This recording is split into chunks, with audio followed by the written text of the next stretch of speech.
It's all covered in today's China Truths. It feels as though the sky itself has broken open. Rivers have turned violent, swallowing homes whole, dragging away cars like toys, and crushing countless hopes. The floods sweeping across China in 2025 are far more than a natural calamity. They reveal a nation cracking beneath the surface. From crumbling tofu projects to luxury city blocks sinking into sludge, this catastrophe exposes systemic failures in governance, infrastructure, and human dignity. And at the epicenter of it all looms the Three Gorges Dam, once a proud symbol of mankind's conquest over nature, now steeped in fear, controversy, and decay. This is not just water drowning land, it's the drowning of trust, safety, and the future. Torrential rains devastated Sichuan, Hunan, Hubei, Henan, and Jiangxi, turning vibrant streets into filthy canals.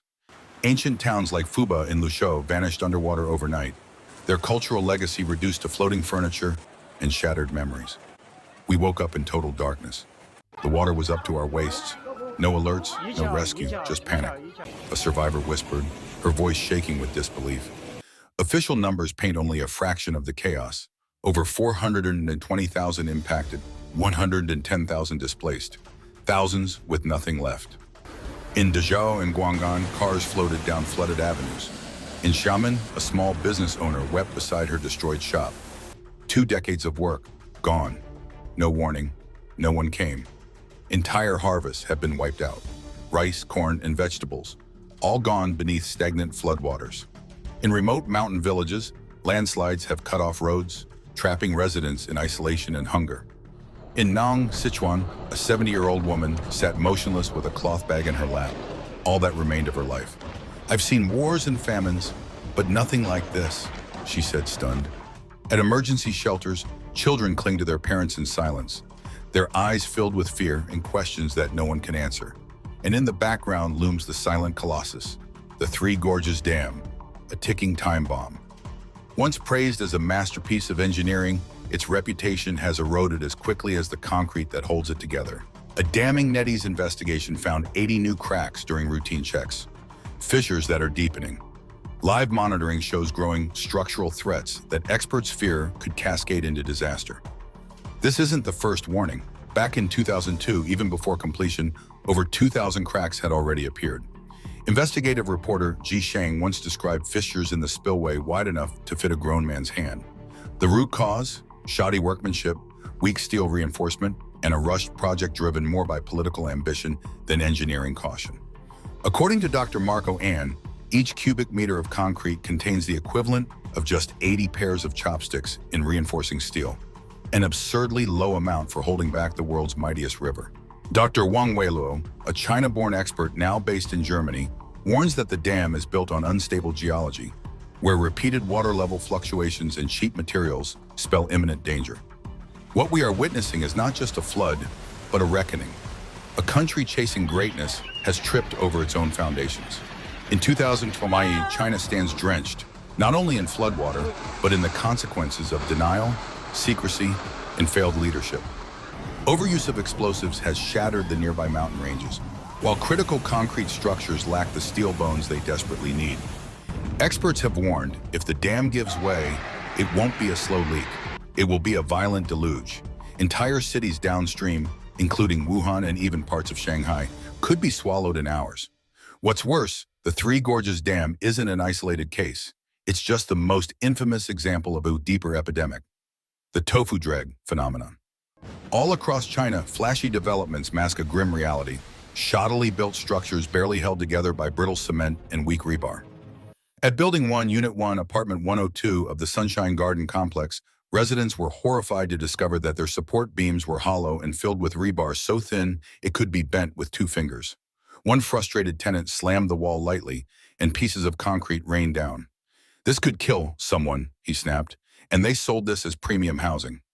Pipes swing unsecured overhead. Manhole covers fracture under light pressure. Cracks snake through walls as though the buildings were made of cheap foam, not concrete. A high-rise sold on the promise of school district prestige is already falling apart in its 3rd year. They guaranteed 70 years of property rights, a resident said, but it won't survive 10. Elsewhere, Rebar intended to be 28mm thick snaps under stress like uncooked spaghetti. The concrete mixed with gravel and junk that looks scavenged from demolition sites. "What kind of calculations are these?" one construction worker asked. They saved pennies on materials, but gambled with human lives. These buildings are more than just architectural failures. They're testaments to a rotten system driven by greed, shortcuts, and corruption. When the floods came, the lies washed away. In Sichuan, bridges cracked apart like dry twigs, highways crumbled into holes, and entire homes dissolved into mud and memory. A resident in Fuba summed it up. If they had built things right, maybe we would still have our homes. Maybe people wouldn't be dead. But the disaster isn't just physical. It's psychological. It's emotional. In Guang'an, a mother clung to a photo of her drowned son. "He slipped away right in front of me," she cried, her voice breaking under the weight of grief. In Heilongjiang, rescue teams search day and night, unsure if the missing are alive or lost forever. Survivors recount the same chilling detail, waking up to black water flooding their homes, rising fast without a single alarm. In Dezhou, an elderly man held on to the only object left from his house, a broken chair. "I've lived through wars," he said, "but I've never known fear like this." In shelters, children tremble silently, their expressions blank. Parents stare into the distance, knowing they must start over from nothing. Help for many never came. In village after village, communities have been forced to organize their own rescue efforts. They carry rice and medicine through waist-deep waters, building makeshift rafts from doors and window frames. "We've stopped waiting for the government," a volunteer in Hubei said. "If we don't help ourselves, no one will." These images of ordinary people rising above disaster are powerful, but they also expose a brutal truth. The system has failed them. The economic aftermath is just as brutal. This flood didn't just wash away homes, it drowned people's futures. The property market, once China's pride, is now a graveyard of failed dreams. In Suzhou, a former industrial jewel, real estate values have collapsed. One homeowner in Shangrui Pavilion sighed bitterly. "My apartment was 5.9 million yuan. Now it's worth 3.5, and I still can't sell it."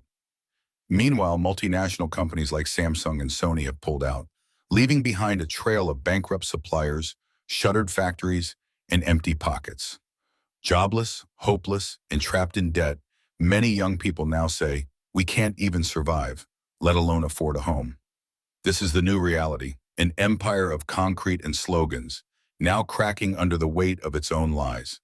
Once a rising engine of export growth, the local economy now lies in ruins. What was once a bustling network of factories and shops is now a ghost town. Migrant workers pack their bags in silence, and office employees stare at dwindling bank accounts. The promise of prosperity has withered into survival. Floods have only accelerated the collapse. From humble noodle carts to mid-range salons, entire livelihoods have been washed away. In Sanji, a small business owner stood in the mud where her shop once stood. "We just opened. Everything's gone. We're drowning in debt, and no one's answering our cries for help." Losses stretch into the tens of millions, but without insurance, many are left with nothing but hopelessness. Behind every collapsed wall, there's a hidden truth. Behind every ruined city, a suppressed story. For decades, the Chinese Communist Party has spun a fantasy of invincibility, while burying inconvenient facts beneath layers of propaganda. The Three Gorges Dam, a project once paraded as a triumph of modern engineering, is now at the heart of growing suspicion. Only recently did news of 80 structural cracks emerge, and not because of transparency, but due to internal power struggles. Some say Xi Jinping demanded that powerful families behind the dam relinquish assets to save the economy. But like so many things in China, the full truth remains locked behind closed doors. The CCP's silence is nothing new. When the Bangqiao Dam collapsed in 1995, killing over 230,000 people, the world didn't know for 30 years. That same pattern of concealment continues. From 2002 to 2019, dam safety reports were sanitized, buried under bureaucratic excuses. Engineers like Zheng Guo later confessed, quality was sacrificed for speed. Concrete was poured without cooling, forming invisible cracks deep within the structure. These weren't mistakes. They were choices. Choices made to impress, not to protect. And the dam is only one part of a much larger lie. After the 2008 Sichuan earthquake, billions in donations vanished into corrupt hands. Tents rotted, supplies expired in storage, while survivors suffered in makeshift shelters. The Chinese Red Cross became a national symbol of betrayal. People stopped believing. They started depending on themselves. "We no longer wait for help," said one woman from flood-stricken Fuba. "The government hides behind the slogans. It doesn't show up when we need it."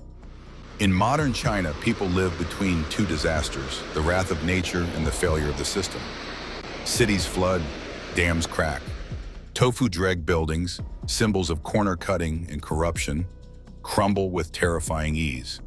What remains is a broken legacy of rushed ambition, stretching from the Great Leap Forward to today's crumbling mega-projects.